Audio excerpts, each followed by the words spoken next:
नमस्कार, स्वागत है आपका। आप देख रहे हैं भारत एक्सप्रेस और मैं हूं आपके साथ आनंद विजय सिंह। आज हम बात करने जा रहे हैं वन नेशन वन इलेक्शन की। प्रधानमंत्री नरेंद्र मोदी की सरकार ने एक बार फिर से संकल्प शक्ति का सबूत पेश किया है। 2014 में पीएम मोदी ने वन नेशन वन इलेक्शन का वादा किया था और उस पर अमल करने के लिए उन्होंने पूर्व राष्ट्रपति रामनाथ कोविंद की अध्यक्षता में एक कमेटी गठित की थी। तमाम पहलुओं पर गौर करने के बाद कमेटी ने जो रिपोर्ट सौंपी उस पर मोदी सरकार की कैबिनेट ने मुहर लगाकर अपने एक और वादे को पूरा कर दिया है। अगले लोकसभा चुनाव को ध्यान में रखते हुए कमेटी ने सभी विधानसभाओं का कार्यकाल 2029 तक बढ़ाने का सुझाव दिया है। चुनाव को लेकर रामनाथ कोविंद कमेटी के प्रस्ताव को मंजूरी देने के साथ ही नरेंद्र मोदी की सरकार इस बिल को संसद के शीतकालीन सत्र में पेश करेगी और इस रिपोर्ट को लागू कराने के लिए संविधान में संशोधन की जरूरत पड़ेगी। इसको लेकर भी मोदी सरकार ने मेगा प्लान बनाया है। देश में एक चुनाव कराने को लेकर क्या हैं चुनौतियां और इससे विपक्ष क्यों परेशान है, आपको हम विस्तार से बताएंगे अपनी आज की इस खास पेशकश में one nation one election. Cabinet ने दी मंजूरी।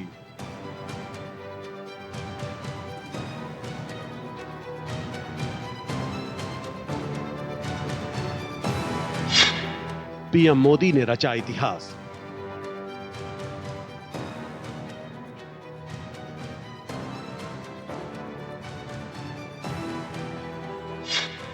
फैसले पर सियासी बवाल।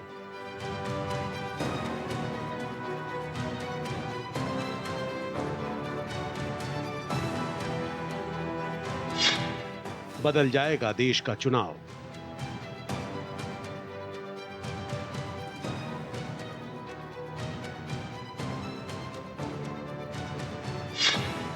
बदलेगी सियासी व्यवस्था।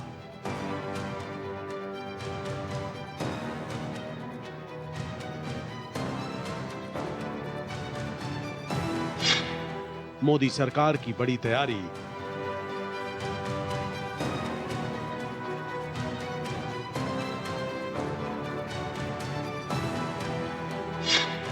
देश का क्या फायदा। प्रधानमंत्री नरेंद्र मोदी और उनकी सरकार ने चुनाव को लेकर एक ऐतिहासिक बदलाव लाने का आगाज किया है। पिछले दिनों सरकार के 100 दिनों का रिपोर्ट कार्ड पेश करते हुए गृह मंत्री अमित शाह ने यह साफ कर दिया था कि वन नेशन वन इलेक्शन पर सरकार का जल्द ही फैसला आएगा। मोदी सरकार की कैबिनेट की मीटिंग में वन नेशन वन इलेक्शन से जुड़े प्रस्ताव को मंजूरी देकर इसे लागू करने की दिशा में सरकार ने अगला कदम बढ़ा दिया है। पीएम नरेंद्र मोदी की सरकार के इस फैसले से कांग्रेस को जोर का झटका लगा है। वो इसलिए कि इंडिया गठबंधन के अहम घटक दलों में से एक समाजवादी पार्टी ने इसका समर्थन किया है।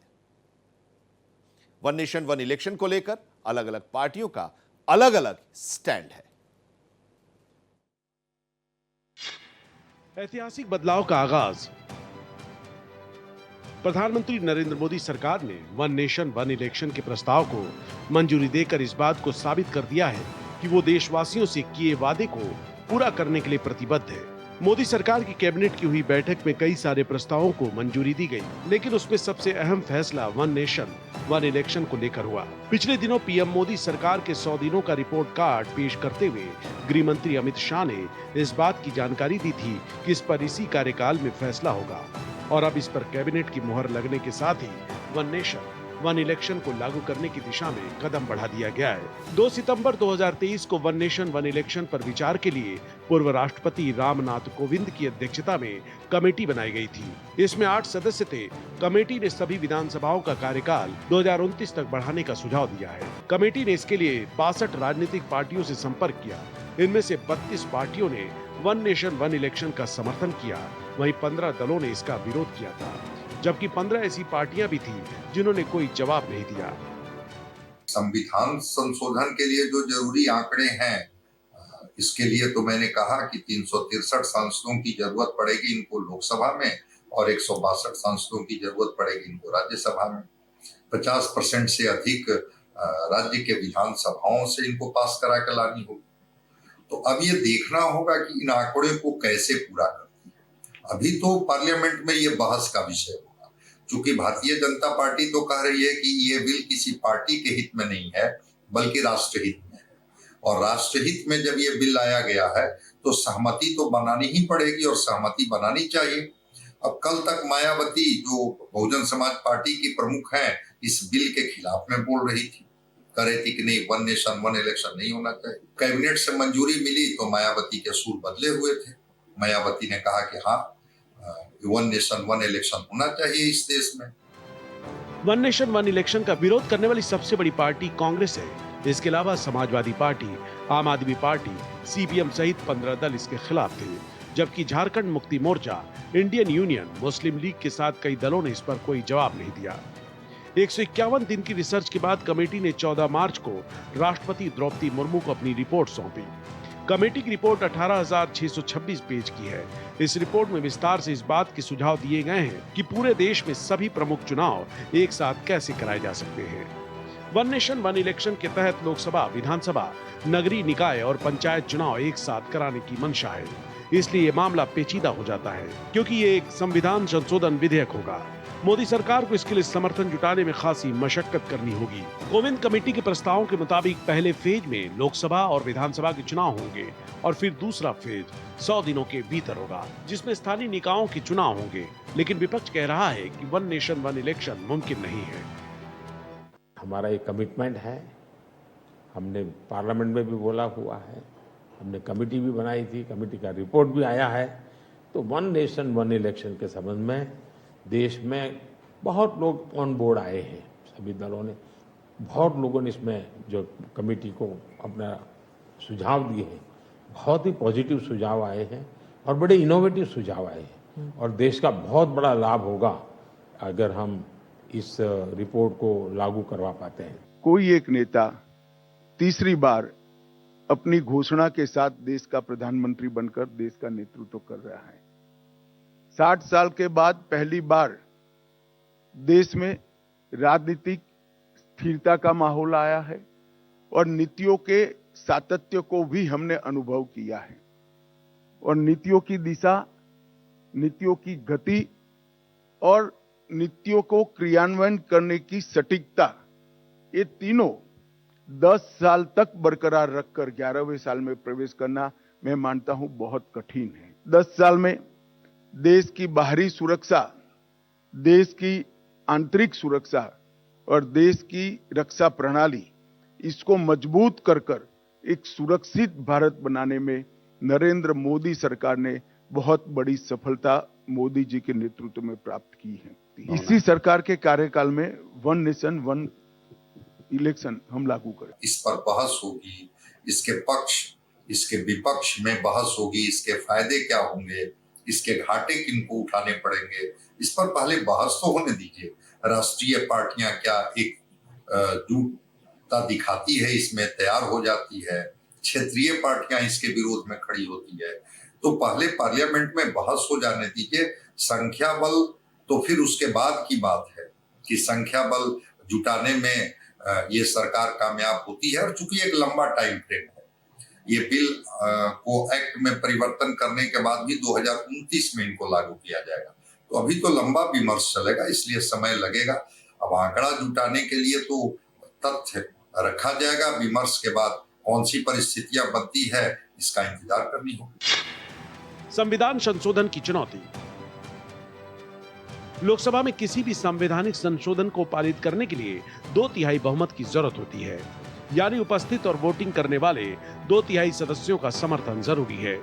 अगर सभी 543 सांसद मौजूद हों तो 362 सांसदों का समर्थन चाहिए। अभी विपक्षी गठबंधन इंडिया के पास 234 सांसद हैं। संविधान संशोधन के लिए साधारण बहुमत के साथ साथ विशेष बहुमत भी जरूरी है। इसका मतलब है कि संशोधन पास कराने के लिए सत्ता पक्ष को विपक्ष का भी समर्थन चाहिए होगा। चूंकि ये बिल संविधान संशोधन करेंगे, इसके लिए ये तभी पास होंगे जब इन्हें संसद के 2/3 सदस्यों का समर्थन मिलेगा। संसद से पास होने के बाद इस बिल को कम से कम 15 राज्यों की विधानसभा का अप्रूवल भी जरूरी होगा। आधे राज्यों में इस बिल के अप्रूवल में तो कोई दिक्कत नहीं आने वाली है। इसके बाद राष्ट्रपति के हस्ताक्षर के बाद ही ये बिल कानून बन सकेंगे। राज्यसभा के लिए हुए चुनाव के साथ ही बीजेपी के नेतृत्व वाला एनडीए गठबंधन अपने दल में 12 और सदस्यों को जोड़कर सदन में बहुमत के आंकड़े तक पहुंच चुका है। राज्यसभा में सबसे बड़ी पार्टी रही बीजेपी के सदस्यों की संख्या बढ़कर 96 हो गई है। सहयोगी दलों, 6 नॉमिनेटेड सदस्यों और 2 निर्दलीयों के साथ एनडीए के पास अब 119 सदस्यों का समर्थन है। ये सीधा सा गणित है, लेकिन ये इतना आसान नहीं है। वो इसलिए भी कि आखिरी मौके पर एनडीए के घटक दल अगर इस फैसले का विरोध करते हैं तो उस स्थिति में यह संख्या भी घट सकती है। इस संभावना से भी इनकार नहीं किया जा सकता है कि एक देश एक चुनाव के नाम पर कुछ दल एनडीए के साथ भी आ सकते हैं। संविधान संशोधन के लिए एनडीए को 163 सदस्यों की जरूरत होगी। लोकसभा हो या राज्यसभा, दोनों ही सदनों में पार्टी के लिए जादुई आंकड़ा जुटाना पीएम मोदी सरकार के लिए एक बड़ी चुनौती है। जो बहुत सारा खर्चा होता है इलेक्शंस के कारण, वो न हो।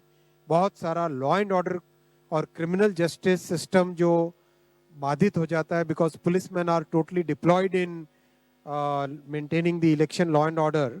वो सब जो बड़ा एक मिशन, बहुत बड़ा एक डिसरप्शन रहता है, वो ना हो। और एक तरीके से जो आज का यूथ है और आज का जो भारत है, जिसकी एक एस्पिरेशन है कि डेवलपमेंट तेजी से हो, चाहे इंफ्रास्ट्रक्चर का हो, चाहे एजुकेशन का हो, हेल्थ केयर का हो, चाहे एम्प्लॉयमेंट अपॉर्चुनिटीज़ का हो, चाहे मैन्युफैक्चरिंग का हो, उसमें इलेक्शन के प्रोसेस से बार बार जो बीच में एक तरीके से उन सब को एक स्मूथ तरीके से डेवलपमेंट चलता रहे। और इस पॉइंट ऑफ व्यू से बार बार ये रिकमेंडेशन, ये सजेशन देश में जगह जगह से अलग अलग फोरम से आया है। पार्लियामेंट में 363 सांसदों की जरूरत होगी, 162 सांसदों की जरूरत राज्यसभा में होगी। तो स्वाभाविक है कि 363 और 162 का आंकड़ा क्या ये सरकार पूरा कर पाएगी? बड़ी चुनौती है इनके सामने। कम से कम 50% से अधिक राज्यों से इस बिल को पास कराना होगा। बिल राज्यों पर भी लागू होगा तो राज्यों की भी सहमति लेनी होगी। तो एक बड़ी चुनौती इनके सामने यही है कि संसद में बिल को पास कराना, चाहे वो अपर हाउस हो या लोअर हाउस हो, और उसका एक संख्या के आंकड़े को इनको छूना होगा। और राज्यों के 50% से अधिक राज्यों का सहमति इनको लेनी पड़ेगी, उनके विधानसभाओं से इसके पक्ष में वोटिंग करा करके, और वो बिल को लाना होगा। तभी शायद प्रेसिडेंट के पास वो बिल जाएगा और तब यह एक्ट बनेगा। तो एक बड़ा अमेंडमेंट, कहा तो यहाँ तक जा रहा है कि 18 कॉन्स्टिट्यूशनल अमेंडमेंट करने होंगे, तभी जा करके वन नेशन वन इलेक्शन की बात होगी। तो एक बड़ी चुनौती तो है, इससे इनकार नहीं किया जा सकता है। देश में बार बार होने वाले चुनाव की वजह से इस पर करोड़ों रुपए खर्च होते हैं। इसके साथ ही चुनाव की तारीखों का ऐलान होने के साथ ही नीति निर्माण और विकास कार्यों में रुकावटें भी पैदा होती हैं। वन नेशन वन इलेक्शन से 5 साल में एक ही बार आचार संहिता लागू होगी। संसाधनों का भी बेहतर तरीके से इस्तेमाल हो पाएगा। देखिए ये report. One nation one election के फायदे। देश में लोकसभा और विधानसभा चुनाव का कार्यकाल अलग अलग है और इसका नतीजा है कि तकरीबन हर साल कहीं न कहीं चुनाव होता है। किसी भी चुनाव को पूरा करने के लिए कई पहलुओं पर गौर करना होता है। बार बार चुनाव कराने पर लॉजिस्टिक्स, सुरक्षा और जनशक्ति समेत कई चीजों पर बहुत पैसे खर्च होते हैं। इस साल हुए लोकसभा चुनाव में अनुमानित कुल खर्च करीब 1.35 लाख करोड़ रुपए तक हुआ है, जो कि 2019 के लोकसभा चुनाव की तुलना में बहुत ज्यादा है। 2019 में 60,000 करोड़ रुपए खर्च हुए थे। अगर राज्यवार, विधानसभा और स्थानीय चुनाव का खर्च भी जोड़ा जाए, बहुत ही ज्यादा हो जाता है। ऐसे में वन नेशन वन इलेक्शन लागू होने पर चुनाव खर्च में कमी होगी। चुनाव के दौरान आचार संहिता लागू होने से नीति निर्माण और विकास कार्यों में रुकावट आती है। अगर 5 साल में सिर्फ एक बार आचार संहिता लागू होगी तो स्वाभाविक है कि प्रशासनिक कार्यों में तेजी आएगी। एक साथ चुनाव कराने को लेकर के विपक्षी पार्टियों के ऐतराज का वो जो अपनी वो तर्क दे रहे हैं, वो तर्क ये दे रहे हैं कि इससे क्षेत्रीय पार्टियों को और राज्यों का नुकसान, चूंकि एक ही कैंपेन के माध्यम से जो सत्ता में बैठी हुई भारतीय जनता पार्टी है वो उसका लाभ ले ले और बाकी क्षेत्रीय पार्टियों को ये हाशिए पर कर दे। तो क्षेत्रीय पार्टियां कह रही है कि क्या ऐसा संभव है कि ये चुनाव जो है वो फेयर इलेक्शन करा ली जाए, जिसमें राज्य का चुनाव भी फेयर हो और केंद्र का चुनाव भी फेयर हो। तो चुनाव की स्वच्छता, पारदर्शिता को लेकर के विपक्षी पार्टियां ऐतराज जता रही हैं। चुनाव की संवैधानिकता पर भी वो सवाल उठा रहे हैं और अब वो कह रहे हैं कि वो जो 4 चुनाव जो आजादी के बाद हुए थे उसमें केंद्र में भी कांग्रेस थी और राज्यों में भी अधिकांश राज्यों में कांग्रेस थी सत्ता में। वन नेशन वन इलेक्शन लागू हुआ तो यूपी, गोवा, मणिपुर, पंजाब और उत्तराखंड का मौजूदा कार्यकाल 3 से 5 महीने घटेगा। गुजरात, कर्नाटक, हिमाचल, मेघालय, नागालैंड, त्रिपुरा का कार्यकाल भी 13 से 17 माह घटेगा। असम, केरल, तमिलनाडु, पश्चिम बंगाल और पुडुचेरी का मौजूदा कार्यकाल कम होगा। देश में हर 6 माह चुनाव होने पर प्रशासनिक मशीनरी और सुरक्षा बलों पर अत्यधिक दबाव पड़ता है। एक साथ चुनाव कराने से संसाधनों का बेहतर इस्तेमाल हो सकेगा। एक साथ चुनाव लंबे वक्त की नीति योजना और विकास पर लगातार फोकस करने में इससे मदद मिलेगी। एक साथ चुनाव होने से मतदाता एक ही समय में कई वोट डाल सकते हैं, जिससे मतदाता भागीदारी में बढ़ोतरी हो सकती है। कमेटी की सिफारिशों के मुताबिक इलेक्शन कमीशन लोकसभा, विधानसभा, स्थानीय निकाय चुनाव के लिए राज्य चुनाव अधिकारियों की सलाह से सिंगल वोटर लिस्ट और वोटर आईडी कार्ड तैयार कर सकता है। कोविन पैनल ने एक साथ चुनाव कराने के लिए डिवाइसों, मैन पावर और सिक्योरिटी फोर्स की एडवांस प्लानिंग की सिफारिश भी की है। ये डेमोक्रेसी को टिकाना है तो जब जब चाहिए तब इलेक्शन करना पड़ेगा। ये बेसिक स्ट्रक्चर के खिलाफ है, फेडरलिज्म के खिलाफ है, कॉन्स्टिट्यूशन की जो स्कीम है उसके खिलाफ है और ये डेमोक्रेसी के लिए ठीक नहीं है और जनता के लिए ठीक नहीं है। क्या अब तक के जो मेनी इलेक्शंस हुए क्या उसने डेमोक्रेसी को कमजोर किया? नहीं। कोई ऐसी स्टडी है? नहीं। वन नेशन वन इलेक्शन इस सरकार का पुनः एक ऐसा ऑब्सेशन है जिसकी जड़ें कहीं नहीं है, सिर्फ इसमें डाइग्रेशन हो, कुछ दिन हेडलाइन मैनेजमेंट हो, चर्चा हो, क्योंकि आपके पास इस तरह की कंटिजेंसीज के लिए क्या प्रावधान है, nobody nose. Multi party system में क्षेत्रीय पार्टियां उभार पर हैं, मजबूत स्थिति में है और बीजेपी इसका बेजा दुरुपयोग करेगी, क्योंकि वो कास्ट सेंसस तो करा नहीं रही है, लेकिन सेंसस कराएगी, डिलिमिटेशन कराएगी, फिर महिलाओं के लिए सीट सुरक्षित करेगी और उसके बाद one party one nation one election करा करके इसको डेमोक्रेटिक तरीके से नहीं बल्कि ऑटोक्रेटिक तरीके से इस्तेमाल कर सकती है, ऐसी शंका विपक्षी पार्टियों के द्वारा व्यक्त की जा रही है। पार्टियों का विरोध क्यों? वन नेशन वन इलेक्शन का कॉन्सेप्ट नया नहीं है। देश में पहले भी एक साथ चुनाव कराए जाते रहे हैं। 1959 में पहली बार ये क्रम टूटा जब केंद्र सरकार ने तत्कालीन केरल सरकार को बर्खास्त करने के लिए संविधान के अनुच्छेद 356 को लागू किया। इसके बाद पार्टियों के बीच दल बदल के कारण 1960 के बाद कई विधानसभाएं भंग हो गईं, जिसके चलते लोकसभा और राज्य विधानसभाओं के लिए अलग अलग चुनाव हुए। मौजूदा वक्त में अरुणाचल प्रदेश, सिक्किम, आंध्र प्रदेश और ओडिशा राज्यों में विधानसभा चुनाव लोकसभा चुनाव के साथ होते हैं। 1999 में न्यायमूर्ति बीपी जीवन रेड्डी की अध्यक्षता वाले भारतीय विधि आयोग ने भी एक साथ लोकसभा और विधानसभा चुनाव करवाने की वकालत की थी। अभी तक तो एनडीए के सारे घटक राजी दिख रहे हैं, चूंकि जो 62 पार्टियों की सहमति ली गई थी, जिसमें 15 वैसी पार्टियां थी जिन्होंने कुछ नहीं प्रतिक्रिया दी थी। 15 पार्टियां तो विरोध में प्रतिक्रिया दी थी और 32 पार्टियां ने इसके पक्ष में सहमति दी थी। तो कोई प्रतिक्रिया नहीं देने वाली पार्टी में तेलुगु देशम पार्टी थी। तो अभी तक तो एनडीए एकजुट दिख रहा है इस पर।